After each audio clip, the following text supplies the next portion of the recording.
वो कहते हैं ना, अगर किसी चीज को शिद्दत से चाहो तो पूरी कायनात तुम्हें उससे मिलने में लग जाती है। तो ऐसी ही कुछ कहानी है अंजलि और वीर की। आज 4 साल बाद फिर वही आवाज सुनाई दी। हवा में फिर वही खुशबू थी, लेकिन सब कुछ बदल चुका था।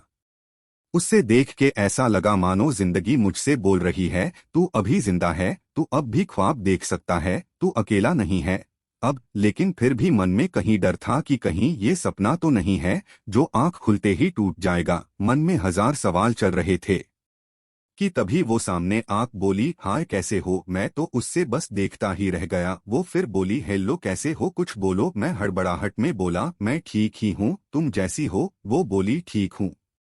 तुम इस कंपनी में जॉब करते हो? मैंने कहा हाँ। उसके चेहरे पर हल्की सी मुस्कुराहट थी और बोली, मैं आज ही ज्वाइन हुई हूँ, यह आज मेरा पहला दिन है जॉब का। ये सुनकर मानो मेरे अंदर कहीं खुशी की लहर चल पड़ी, लेकिन मैं उससे वो खुशी बांट नहीं सकता था। मैं आज 4 साल बाद उससे मिला था। वो मेरी पहेली मोहब्बत थी। हम दोनों साथ में बहुत खुश थे, लेकिन फिर एक दिन आया जब वो मुझसे जुदा हो गई। आखिरकार गलती भी मेरी ही थी।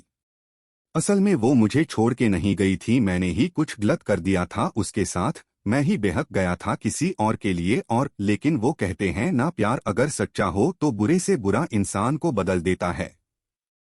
ऐसा ही कुछ हुआ मेरे साथ। मैं अंजलि को भूल के भी नहीं भुला पाया था, और फिर आज 4 साल बाद वो मेरे सामने है। क्या बोलूं उससे, मैं किस मुंह से बात करूं, कुछ नहीं समझ आ रहा था मुझे। वो मेरे ही ऑफिस में अभी नई नई ज्वाइन हुई है और मैं उसका सीनियर हूं। हम रोज ऑफिस आते हैं, काम करते हैं और घर जाते हैं। 1 महीना हो गया था हुए, लेकिन अंजलि ने मुझसे एक बार भी हमारे बीती हुई जिंदगी में बारे में बात नहीं की, कभी भी ना ही वो मुझे पूछी कि मैं अब उसी के साथ ही या ब्रेकअप हो गया है मेरा।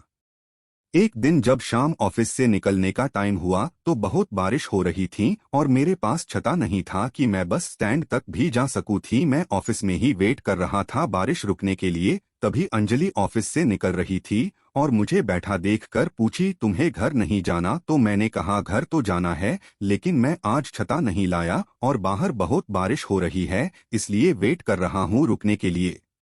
वो बोली, ठीक है। फिर थोड़ा रुक के बोली, मेरे पास छाता है, चाहो तो मैं तुम्हें बस स्टैंड तक छोड़ सकती हूँ।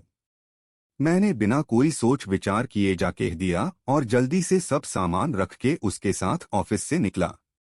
बारिश इतनी तेज थी कि हम दोनों भीग गए थे बस स्टैंड आते आते, और बारिश के वजह से बस भी काफी लेट थी। हम दोनों के बीच शांति थी, ना मैं कुछ बात कर पा रहा था ना वो कुछ बोल रही थी। फिर मैंने ही हिम्मत जुट नेक्स्ट पार्ट देखने के लिए हमारे चैनल को सब्सक्राइब करें और नेक्स्ट पार्ट का लिंक इस वीडियो के डिस्क्रिप्शन में है, वहां जाकर देख सकते हैं।